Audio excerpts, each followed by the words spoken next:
할렐루야. 오늘 주일 예배에 참석하신 여러분 너무나 환영하고 너무나 반갑습니다. 행복한 우리 부강교회에서 행복을 나누고 또 오늘 하나님이 주시는 말씀의 큰 은혜가 나뉘어지시길 축원합니다.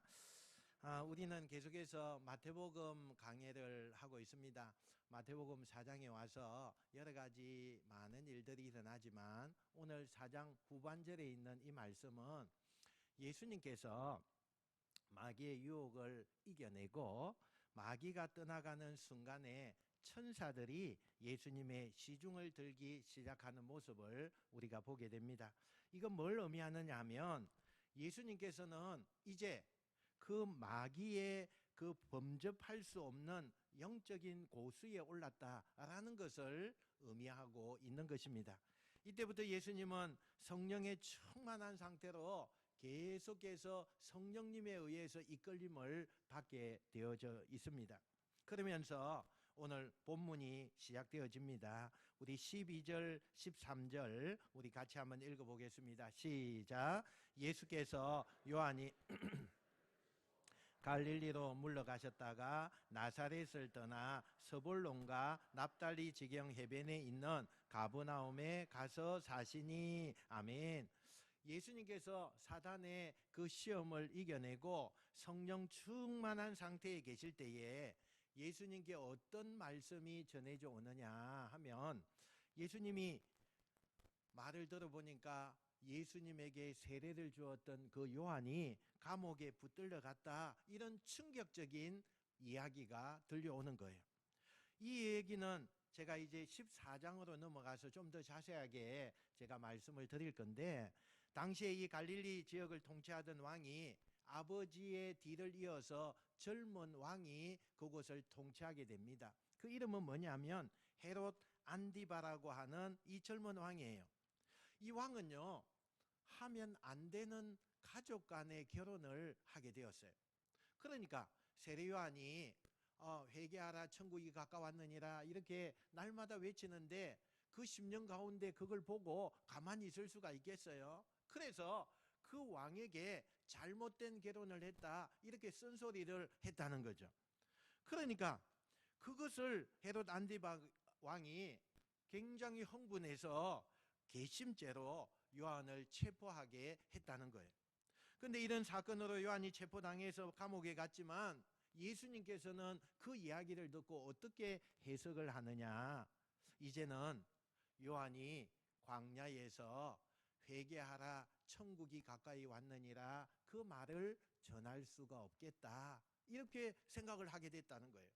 그러면서 이 예수님의 마음에 무슨 마음이 드느냐, 이제는 요한이 그것을 못하니까 내가 회개하라 천국이 가까이 왔느니라 이렇게 해야 되겠구나 라는 거예요. 그래서 예수님께서는 그런 마음을 가졌는데, 사실 세례 요한은 감옥에서 영영 나오지 못하고 그곳에서 죽게 되어집니다. 그런데 예수님께서 이제는 요한이 없는 그 자리를 내가 나서서 하나님의 복음인 회개하고 천국이 가까웠음을 전해야 하지, 이런 마음을 먹으면서 제일 먼저 뭘 하느냐 하면, 예수님께서는 뜻밖의 나사렛으로 가는 거예요. 나사렛은 어디죠? 예수님의 고향이에요. 고향 나사렛으로 가는 거예요. 왜 본격적인 사역을 시작하기 전에 예수님께서는 그 사역을 하지 않고 나사렛이라고 하는 곳으로 갈까? 여러분, 고향이라는 것은요, 자기의 마음속에 위로와 큰 결심을 하기 전에 자기에게 많은 것을 생각하고 정리하게 해주는 것이 고향이에요. 여러분, 우리가 연세가 조금 이렇게 들면요, 고향이 그리워진다고 그러잖아요. 외국에서 사는 분들도요, 한국이 그렇게 그리워지는 거예요. 나이가 점점 이렇게 나이를 먹게 되면 그곳이 아무리 좋아도 고향에 오고 싶은 마음이 그렇게 꿀떡같이 일어난다는 거예요. 그래서 예수님께서는 어쨌든 그 일을 하지 않고 고향으로 내려옵니다. 이 고향으로 내려왔다는 것은 당시에 조용한 시골 마을이에요. 제가 지난번에도 이야기했다시피 이 나사렛이라는 동네는 아주 오지 중에 오지라고 그랬잖아요. 그런데 그런 곳에 일부러 예수님께서 그곳을 가셨다는 거예요. 거기서 뭘 하셨느냐? 어떤 사람은 예수님이 헤롯 안디바라고 하는 사람에게 잡힐까봐 일부러 피신을 했다, 이렇게 해석을 하는 학자도 있지만 그것은 좀 옳지 않은 해석 같아요. 왜냐하면 갈릴리 지역도요, 헤롯 안디바가 통치하는 그 지역이에요. 그러니까 굳이 정치적으로 그것을 만약에 피하긴다면 그곳에도 가지 않아야 되죠. 만약 망명하는 거라면 헤롯 안디바의 손에 미치지 않는 곳으로 도망가야 되지만 그곳은 헤롯 안디바가 통치하는 지역이기 때문에 그것은 말이 안 된다, 이렇게 이야기하는 거고. 그러면 왜 나사렛으로 예수님이 가셨을까?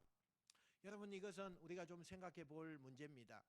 본격적으로 사역을 시작하기 전에 예수님은 하나님과의 관계, 하나님과의 1대1의 관계를 맺고 싶은 거예요. 내가 본격적으로 사역을 시작하기 전에 내가 무엇을 해야 될지, 내가 어떤 것을 해야 될지, 내가 어디에서 이 사역을 해야 될지, 예수님의 공생의 사역의 A부터 Z까지 하나님 앞에 묻고 여쭙다는 거예요. 기도했다는 거예요. 그러려면 번화한 사람들이 있는 곳, 화려한 도시, 그것에 있는 것이 아니라 아무도 없는 시골 한적한 곳에 가서 하나님 앞에 그러한 시간을 가지면서 질문하는 거예요. 하나님, 내가 무엇을 해야 됩니까? 내가 어떤 일부터 해야 됩니까? 부터 시작해서 하나님과 1대1의 관계를 지금 말씀하고 있는 거예요. 그 가장 그 귀한 장소가 어디냐? 아주 한적하고 조용하고 마음의 위안이 줄 수 있는 나사렛, 자기 고향이었다는 거예요. 그러니까 이 말은 예수님은 본인이 등장해야 될 때 이제 내가 나서야 돼 라고 해서 덥적 뛰어드는 것이 아니라 철의 타이밍에도 불구하고 하나님과의 교감을 가지고 하나님과의 그 하나님의 뜻이 무엇입니까? 철저하게 묻고 그것에 대해서 답을 얻고 사역을 시작하겠다, 이 의도를 우리에게 보여주고 있는 것입니다. 그리고 얼마를 나사렛에서 있다가 예수님은 곧 갈릴리 지역이라고 하는 가버나움이라고 하는 연안으로 오게 됩니다. 그 도시는 조금 도시 가운데서도 조금 큰 마을이에요. 그곳에 거처를 옮기시고 본격적인 사역을 시작하시죠. 이 갈릴리라고 하는 것은 큰 지역입니다. 여러분, 한번 질문해 볼까요? 갈릴리가 호수가 맞습니까? 바다가 맞습니까? 호수. 어떻게 잘 알아요? 굉장히 큰 호수예요. 제가 그 보니까 남쪽과 북쪽의 길이가요, 장장 22km나 돼요. 또 뭐 가로가요, 한 15km가 돼요. 여러분, 1km도 얼마나 커요. 그런데 22km가 되고 15km가 되니까 어마어마한 담소호예요. 굉장히 큰 호수라고 이야기해요. 또 거기에는요, 큰 호수니까 물고기가 굉장히 많았어요. 그래서 어부들이 거기에서 물고기를 많이 잡았어요. 그런데 이 갈릴리라고 하는 이 호수 중심으로 해서 근방에 204개의 그 도시가 형성되어져 있는 거예요. 그 시골 마을들이 그렇게 형성되어 있어요. 인구는 당시에 갈릴리 지역 부근에 한 30만 명이 있다고 해요. 그러니까 굉장히 그 당시에 큰 지역이었죠. 이 지역 가버나움이라고 하는 곳에는 예수님이 그곳에 가서 첫 사역을 막 시작하려고 하는데, 이 가버나움은 지금 성지순례에 가보면 아무것도 없대요. 그곳에 폐허만 남아 있다고 그래요. 그렇지만 예수님 때는 인구가 한 1,500명 정도, 1,500명 정도 그렇게 살았대요. 그리고 그곳이 굉장히 중요한 요충지였는데, 왜 요충지였느냐? 로마 군대가 이 가버나움에 주둔하면서 그곳에서 모든 요충지를 삼았다는 거예요. 굉장히 중요한 도시였다는 것을 우리가 알 수가 있어요. 여기서 예수님께서 이제 공식적으로 첫 번째 사역을 하시는데, 제일 먼저 예수님의 사역의 첫 번째가 뭐였느냐? 회개하라, 천국이 가까이 왔느니라, 이 말씀을 전하는 거예요. 누가 전한 말씀이죠? 예, 세례 요한이 지금까지 외쳤던 거예요. 광야에서 또 사람들에게 회개하라, 천국이 가까이 왔느니라. 그때 많은 사람들이 그 세례 요한의 말을 듣고 마음이 불편했어요. 아니, 내가 무슨 회개할 것이 있어? 뭐 이렇게 하면서도 사실상은 마음속에 회개할 것이 많았거든요. 그래서 늘 마음이 불편했어요. 뿐만 아니라 그 회개하라, 천국이 가까웠느니라 했을 때 그 말을 듣고 그들이요, 그 마음이 좀 달라졌다는 거예요. 그런데 이제 세례 요한이 감옥에 갇혀서 이것을 말할 사람이 없는 거예요. 이때 예수님께서 첫 사역의 첫 마디가 회개하라, 천국이 가까이 왔느니라, 이렇게 말씀을 하는 거예요. 여러분, 이것은 사실 우리 한글 성경에는 이렇게 되어 있지만 접속사가 붙어 있어야 돼요. 뭐냐면 회개하라. 왜냐하면 천국이 가까이 왔기 때문이다. 왜 회개해야 되느냐? 천국이 가까이 왔기 때문에, 너희들이 하나님 나라가 가까이 왔기 때문에 회개해야 된다, 이렇게 말씀을 하고 있는 거죠. 그런데 예수님이 이 복음을 가버나움에서 누가 듣든지 안 듣든지 열심히 외치기 시작했어요. 그렇게 매일같이 회개하라, 왜냐하면 천국이 가까이 왔느니라, 이 복음을 외치고 다니는 가운데 어느 날 갈릴리 그 호수를 걷다가 유심히 어딘가를 계속 주목해서 보는 거예요. 예수님이 계속 주목해서 보는 곳이 있어요. 거기에는요, 어떤 한 형제 두 사람이 그물을 그 호수에다가 훅 던졌다가 또 다시 거두고 훅 던졌다가 다시 거두고 하는 그 젊은이를 예수님이 지금 보고 있는 겁니다. 그들의 이름은요, 베드로와 안드레, 이 두 형제예요. 근데 이 두 형제는 이미 예수님과 구면이에요. 한 1년 전에 세례 요한으로부터, 그러니까 안드레가 세례 요한의 제자였는데, 이 세례 요한으로부터, 자기 선생님으로부터 진짜 구세주가 나타났다는 것을 들은 거예요. 진짜 우리가 기다리고 우리가 정말 그동안 정말 하나님 앞에 구원자를 주십시오 이렇게 했는데 그 약속된 구원자가 오셨다는 거예요. 그래서 이 안드레가 그 이야기를 듣고 자기 형제 베드로를 데리고 와서 그 예수님과 인사를 시킨 적이 있다는 거예요. 그러니까 구면이죠. 처음 본 게 아니죠. 그런데 예수님께서 그 갈릴리 해변에 나타나셔서 그 두 형제를 지금 보고 있는 거예요. 갑자기 그런데 예수님이 다가가셔서 이렇게 말씀하시죠. 우리 19절 말씀 한번 읽어봅시다. 19절입니다. 시작. 말씀하시되 나를 따라오라, 내가 너희를 사람을 낚는 어부가 되게 하리라 하시니 아멘. 여러분, 이 두 형제가요, 이 소리를 듣고 깜짝 놀랐어요. 처음 듣는 이야기예요. 베드로와 안드레, 사람을 낚는 어부, 고기를 잡는 어부는 수도 없이 들었어요. 그런데 사람을 낚는 어부가 되게 하리라, 처음 듣는 이야기예요. 너무나 당황스러운 얘기예요. 그런데 그들은 그 예수님의 말씀에 어떤 결론을 내리느냐? 20절이에요. 20절 한번 볼까요? 20절에 시작. 그들이 곧 그물을 버려두고 예수를 따르니라. 아멘. 여러분, 성경은 우리가 문자로 이렇게 기록이 되었기 때문에 그 과정을 함축해서 그렇게 아마 적어놨을 거예요. 요 가운데는요, 지금 그들이 모든 것을 버려두고 예수를 따랐다 하는 이 말 가운데는, 아, 내가 사람을 낚는 어부가 된다고 나를 따르라고 하는데 그 속에는 갈등이 많았을 거예요. 이 두 형제가 우리가 정말 따라가도 될까 안 될까, 아니면 우리가 이 그물을 두고 간다면 우리의 먹고 사는 것은 어떻게 될 거고 우리의 부모들은 어떻게 될 거고, 아마도 여러 가지 복잡한 문제들이 있었을 거예요. 그러나 결론은 어떤 거예요? 그물을 버려두고 예수를 따랐다고 말씀을 하고 있는 거예요. 여러분, 엄청난 손해를 쥐고 있는 거죠. 이 그물을 버렸다는 것은 자기가 먹고 사는 것을 포기한다는 거 아닙니까? 엄청난 손해가 있음에도 불구하고 그들은요 그것을 따라가는 것을 선택했다, 이렇게 말씀하고 있어요. 어떻게 그렇게 할 수 있었을까? 저는 두 가지 해석이 있다고 봐요. 첫 번째는 이 안드레가 세례 요한의 제자였잖아요. 세례 요한은요 그냥 일반적인 사람이 아니에요. 그 당시에 굉장히 강하고 그 다음에 좀 남달랐어요.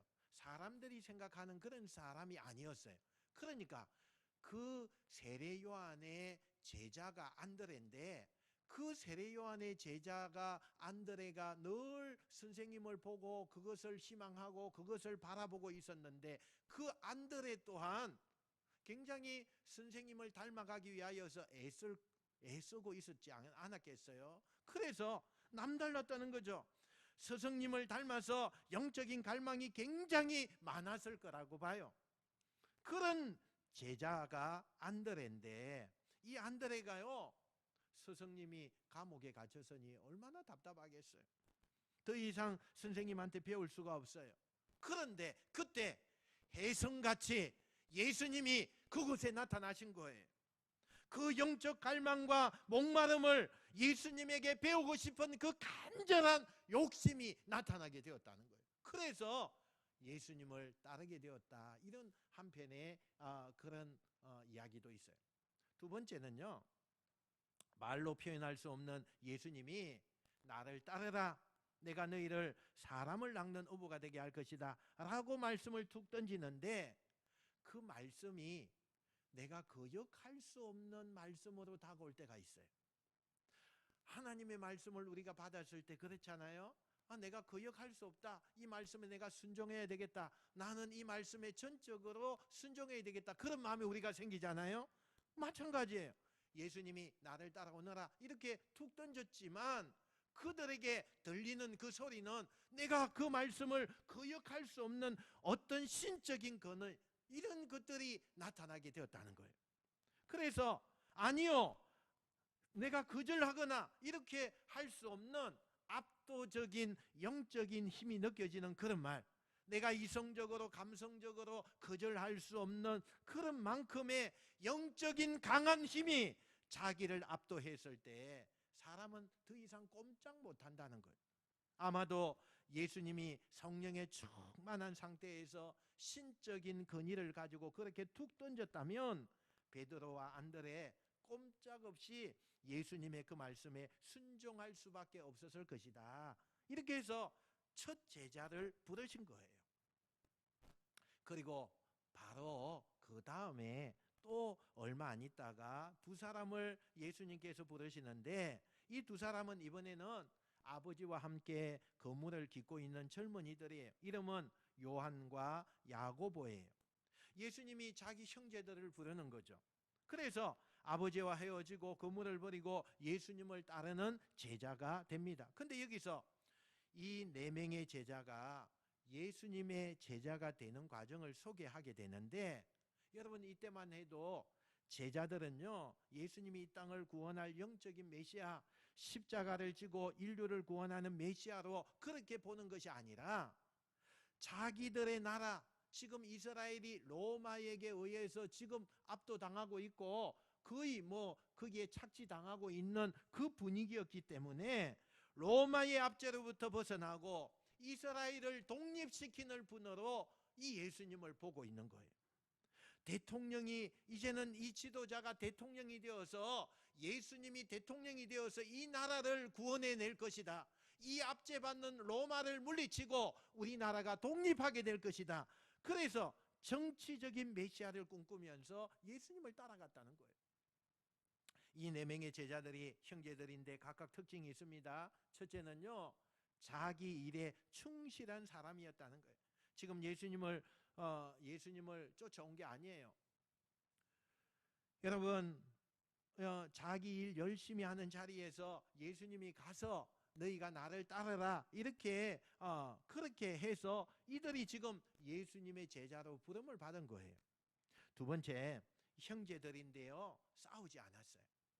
다투지 않고 형이 동생을 깍듯하게 동생은 형을 또 너무나 우대해 주면서 배려하고 서로 화목하고 또 서로 성품적으로나 서로를 배려하는 그런 형제들이었을 거예요. 여러분, 하나님은 지금도요, 이 땅의 모든 직업을 통해서, 가정을 통해서 예수 그리스도의 제자로 나오기를 원하고 있어요. 예수님은 그 모든 모습을 보시고 나를 따르라 그러면서 예수님의 제자로 부르시는 것을 보게 돼요. 그런데 여러분, 어떤 일이든지 간에 자기에게 맡겨진 일을 열심히 하는 사람, 또 자기에게 여러 가지 환경과 여건이 있지만 주님을 위해서라면 내가 정말 하나님 앞에 나아가는 사람, 이런 사람을 보시고 하나님은요, 동력자로 또 일꾼으로 부르신다는 것을 말씀하고 있어요. 여러분, 이게 어부만이 아니라 농사 짓는, 또 장사를 하든 회사를 다니든, 여러분 모든 직업을 통해서 하나님께서는 작은 일에 충성을 하는 자, 그런 사람을 오늘도 예수님의 제자로 부르신다는 것을 믿으시길 축원합니다. 그런데 이 제자들이요, 예수님의 제자가 되는 과정을 그동안은 우리가 살펴볼 때에 많은 그 간에 통상적인 여러 가지 결론적인 일들이 많이 있어요. 그런데 오늘은요, 예수님의 입장에서 이 제자들을 한번 봤으면 좋겠다, 이렇게 생각이 되죠. 어떤 얘기냐면, 예수님께서 왜 이 사람들을 제자로 부르셨을까? 예수님의 관점에서 한번 보자는 거예요. 두 가지 우리가 의문이 생깁니다. 첫째는요, 이 예수님 당시에는 스승을 랍비라고 불렀어요. 랍비 선생님이라는 뜻이죠. 이 랍비가 자기에게 배우겠다고 찾아온 제자들이 참 많았어요. 그러면 랍비가 생각하는 거예요. 이 제자를 내가 받을까 말까 생각을 해서 그들이 나를 제자로 삼아 주십시오, 제가 스승님을 따르겠습니다. 그러면 스승님이 그걸 보고 이 사람은 내 제자가 돼도 되겠다, 그렇게 결정을 해서 그 사람을 제자로 삼아요. 예수님 당시만 해도 그렇게 되었어요. 그런데 여러분, 이게 거꾸로예요. 예수님께서 직접 찾아가서 야, 너 내 제자가 되라, 내 제자가 되어 달라, 이렇게 부탁을 하는 거예요. 좀 다르죠? 뭔가 좀 다르잖아요. 그 다음에 예수님이 찾아가서 제자들을 골랐다면 예수님에게 도움이 될 만한 제자를 불러야 되잖아요. 가령 우리가 이런 거예요. 지금 제자로 부른 사람은 다 어부들이에요.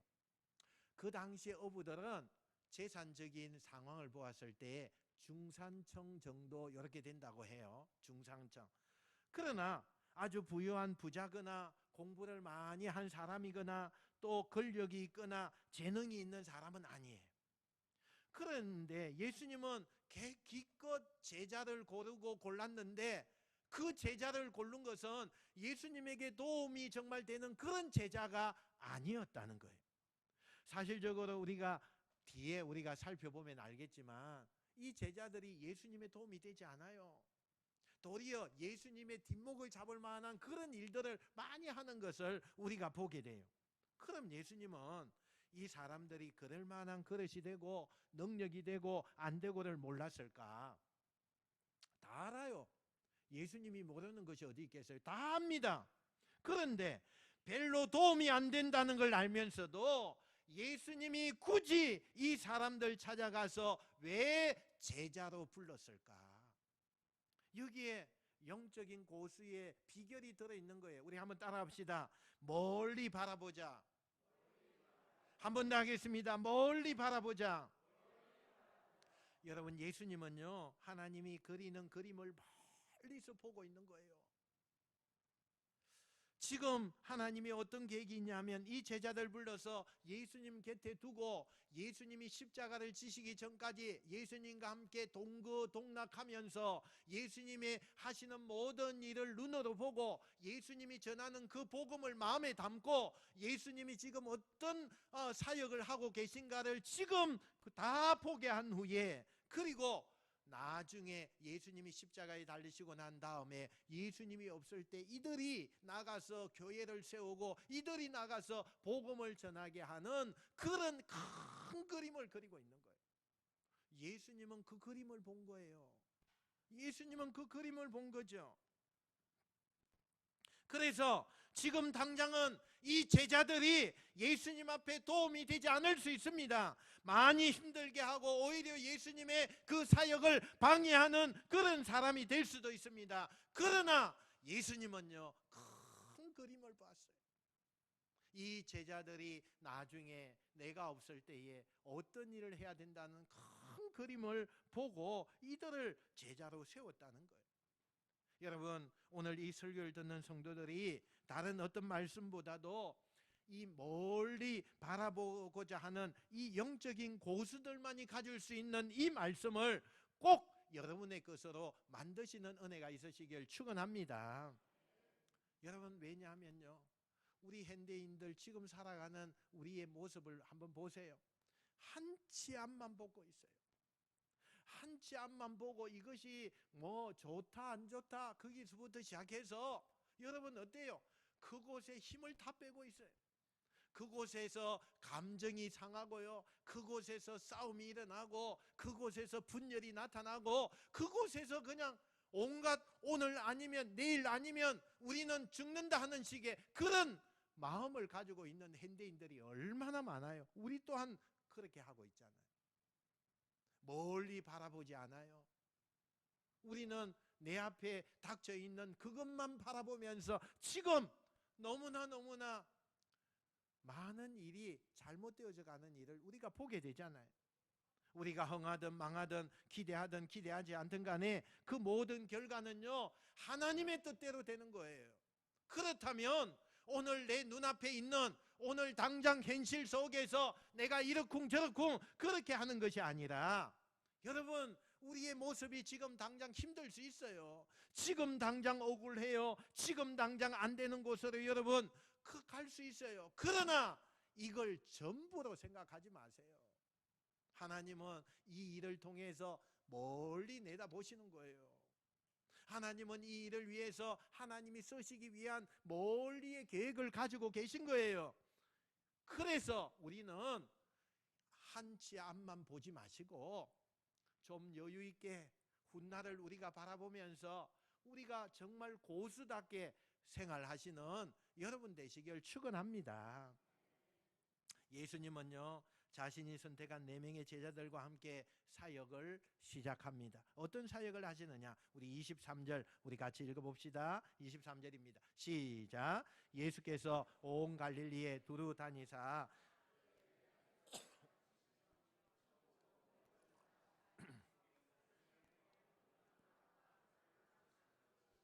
아멘. 여러분, 오늘 3가지의 예수님 사역을 우리가 보게 돼요. 따라합시다. 가르치고, 전파하고, 고치셨다. 여러분, 예수님은 사역을 시작하면서 가르치고, 전파하고, 고치는 일을 행하는 것을 보게 돼요. 뭘 가르치느냐? 여러분, 그 당시에 해당에서 예수님이 가르쳤는데 그 해당이 수없이 많은 해당을 가지고 있었어요. 해당에 다니면서 유대인들에게 구약의 율법을 가르치고 그 가르치는 것을 풀어서 그들에게 이해시켰다는 거예요. 그리고 틈만 나면 밖에 나가서 일방 대중들에게 회개하라. 왜냐하면 천국이 가까이 왔느니라. 이걸 외치시는 거예요. 그리고 나서 뭘 해요? 예수님은 몸과 마음이 병든 사람들을 고쳐주셨어요. 여러분, 이 마태라고 하는 저자는 우리들에게 아주 선명한 교회의 본질이 무엇인가에 관하여서 말씀을 하고 있어요. 교회는요, 가르쳐야 돼요. 교회는요, 전파되는 게 먼저예요. 가르치고 전파되고 그 다음에 뭐냐? 고치신다는 거예요. 이게 예수님이 우리에게 가르쳐주는 교회의 본질인 거예요. 무조건 말씀도 없이 기도해서 병났고 무슨 기적이 일어나면 그게 최고의 좋은 영적인 그런 신앙 공동체가 아니라는 거예요. 가장 좋은 것은 말씀을 가르치고 말씀을 듣고 배우고 그리고 복음을 전하고 그 다음에 저절로 일어나는 것이 고쳐지는 거예요. 요 순서예요, 요 순서. 한동안 우리 기독교인들이 참 무지했을 때가 있어요. 저도 어릴 때에 여러분 참 시골에서 부흥회를 한다고 하면 여러분도 아마 경험했잖아요. 한 일주일씩 했어요. 그죠? 한 일주일씩 했어요. 아니면 뭐 한 열흘 정도까지도 부흥회를 했어요. 그러면 어떻게 했을까요? 옛날에는요, 교회에서 그걸 감당을 못해요. 그러니까 자기 먹을 거 자기가 싸와요. 여러분 그런 경험 있으세요? 촌에서는요, 이 교회가 그냥 한 곳에 있고 또 동네 한 두 번 뛰었다가 또 있고 이렇게 되니까 저 멀리서부터 오잖아요. 그러면 부흥회 한다고 하면은 머리에 막 끼고 와요. 뭘까요? 먹을 거. 쌀도 가져오고 뭐 이 뭡니까 이 냄비도 가져오고 그래 가지고 먹을 거 가져오는 거예요. 반찬도 좀 싸오고 이렇게 가지고 가져와요. 그래 가지고 부흥회를 했거든요. 근데 여러분 참 제가 그때 많이 느낀 게 있어요. 이 부흥회 강사님들이요, 참 뭐 얼마나 욕을 잘하는지, 뭐 XX야 막 사면서 욕을 막 무지하게 해요. 그래도 그냥 아멘 아멘. 뭐 네모야 해도요 그냥 아멘 아멘이에요. 아니 무슨 욕쟁이 할머니가 요리해가지고 주는 것처럼요, 그런 거 봤잖아요. 아이고 어떻게 그렇게 욕을 그냥 막 그렇게 하시는지, 그걸 듣고도 좋아하고 또 은혜 받고 무슨 기적이 그곳에 일어나면 막 그 강사님은 그냥 막 얼마나 훌륭한 강사가 되는지 몰라요. 여러분 그런 거 보셨어요? 저만 봤나요? 얼마나 욕을 잘하는지. 근데요, 말씀 이런 거는 신경 안 써요. 그냥 욕. 우리 예전에 저 기도원에 가도 욕쟁이 목사님이 있어요. 저 올라가면 저 있어요. 어? 저 경기도 가면 있어요. 근데요, 그게 그래도 좋다고 얼마나. 그리고 그 목사님을 최고로 생각했어요. 이 말씀이 별로 뭐가 있는 것도 아니에요. 그냥 욕만 하다가, 그런데도 병 한번 낫게 해주고 그러면 와 이게 그러면서 얼마나 유명한 목사님이 되는. 지금 우리가 생각해 보니까 우리가 그때는 너무나 좀 성숙한 때가 아니었구나, 성숙한 때를 안 지냈구나, 그런 생각을 하게 돼요. 여러분 오늘 예수님께서 오늘 우리가 보세요, 가르치고 전파하고 그 다음에 고치는 거예요. 이게 말씀의 본질이에요.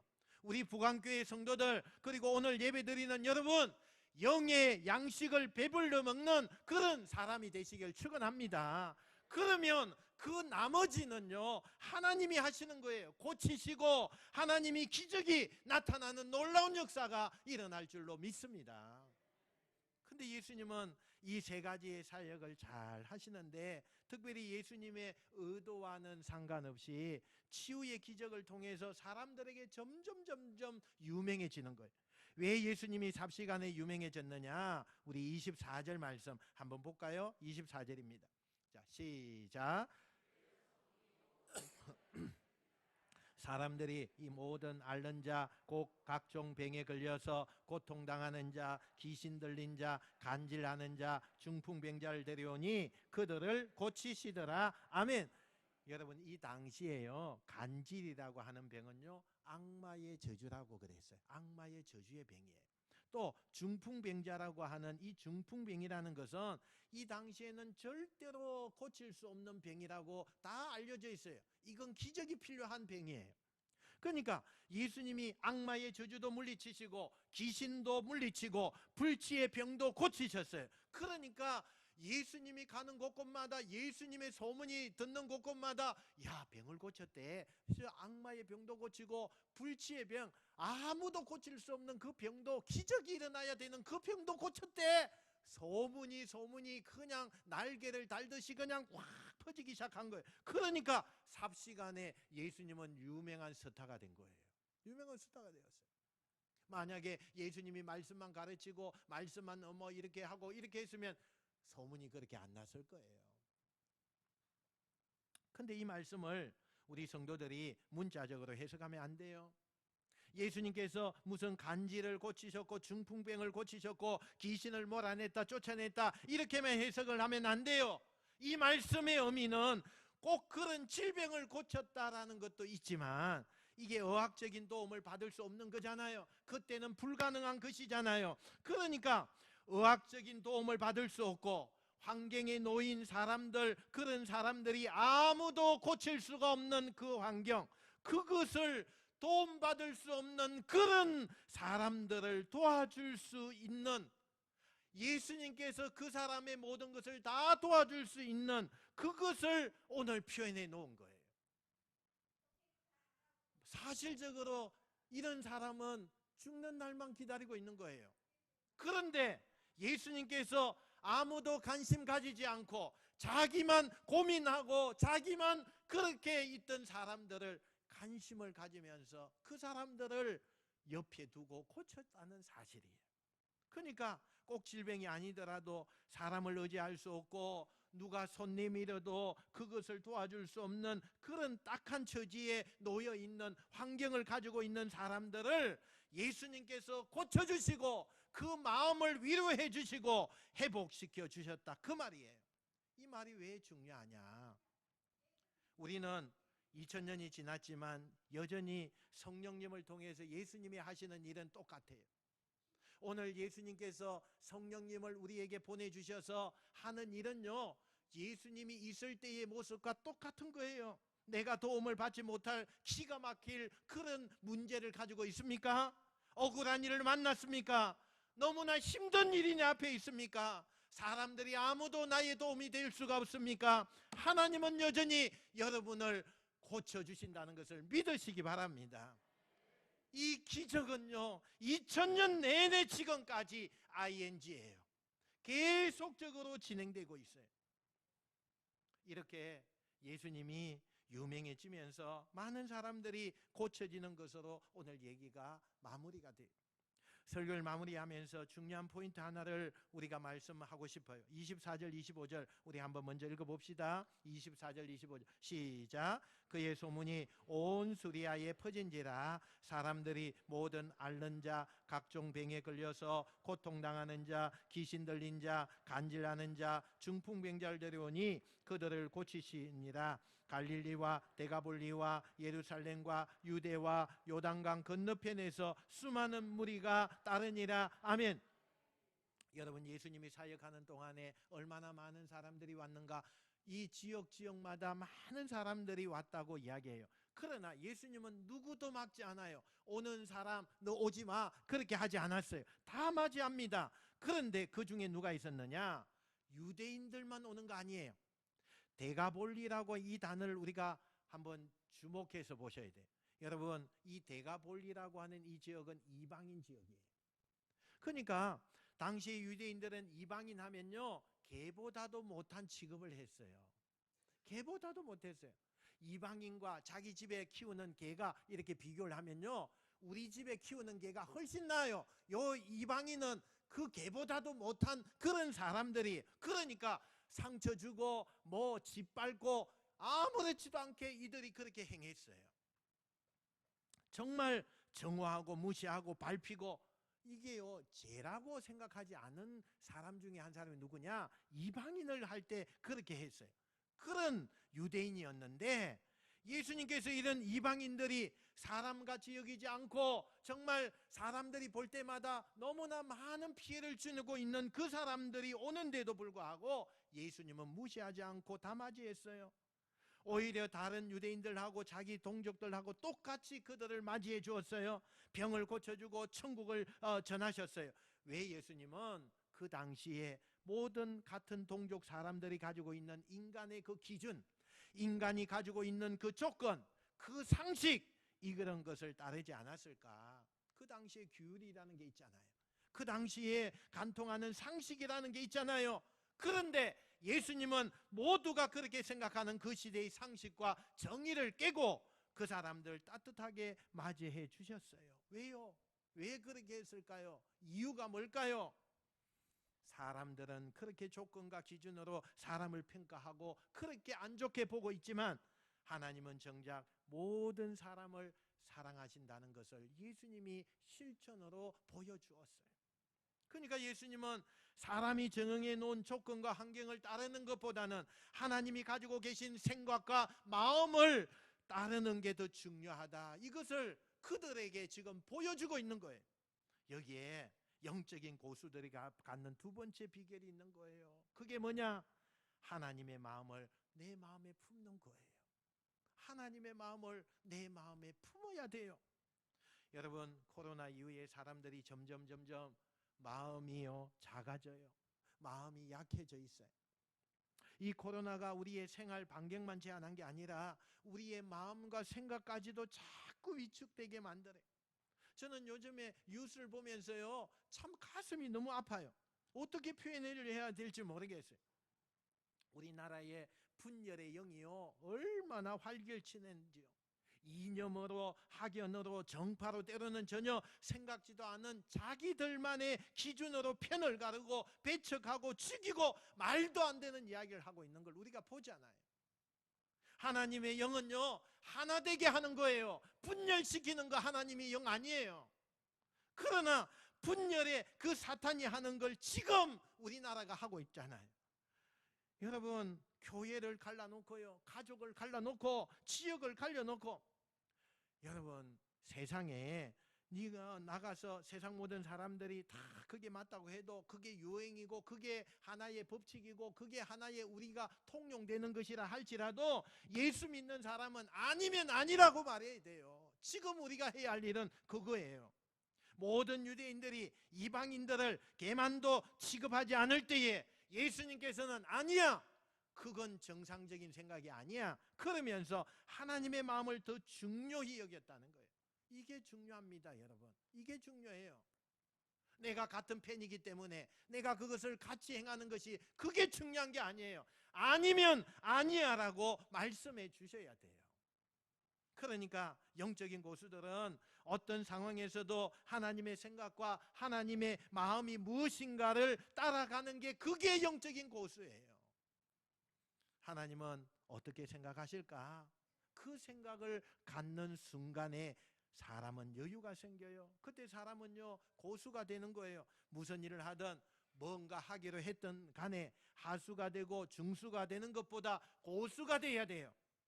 여러분, 예수 믿기로 했으면, 신앙생활 하기로 결단했다면 여러분 어중간하게 신앙생활 하지 마세요. 늘 말을 듣는 그런 신앙생활 하지 마세요. 끌려다니는 거 그거 하지 마세요. 마지 못해서 신앙생활 하는 거 그런 거 하지 마세요. 한번 내가 예수 믿기로 했으니까, 내가 신앙생활 하기로 작정을 하고 결심을 했으니까 제대로 한번 해야지, 기왕이면 영적인 고수가 되는 그런 사람이 돼야지요. 늘 끌려다니고 늘 안 된다고 하고, 여러분 그곳에서 이제 탈피할 때도 됐잖아요. 날씨가 너무 좋아서 또 뭐 비가 많이 오기 때문에 우리는 교회 못 가요. 여러분, 참 이제 그거 뛰어넘을 때가 됐잖아요. 응? 아무리 세상이 힘들어도 겨우 마지 못해서 예배하는 것조차도 그것도 못하는 그런 하수의 신앙인 되지 마시고 고수가 되시는 여러분 되시길 축원합니다. 오늘 예수님께서 고수의 비결 가르쳐 주셨어요. 한치 앞만 바라보지 말라는 거예요. 멀리 바라보세요. 멀리 바라보셔야 돼요. 사람의 기준이 아니라 하나님의 기준, 하나님의 마음이 무엇일까, 이걸 생각하세요. 그러면 영적인 고수가 될 줄로 믿습니다. 이것을 여러분, 이 비결, 이 비밀을 알면 여러분, 예수님께서, 하나님께서 여러분에게 오셔서 너 정말 잘하는구나, 내가 너를 정말 아낀다, 내가 너의 그 불편한 거, 내가 너의 가지고 있는 그 문제 내가 다 해결해 주겠구만, 그러면서 우리에게 칭찬하시고 또 우리의 문제들까지도 우리의 그 하나님을 향한 마음 때문에 문제가 다 해결되는, 또 건강의 상태도 다 해결되는 여러분 되시기를 주님의 이름으로 축원드립니다. 기도하겠습니다.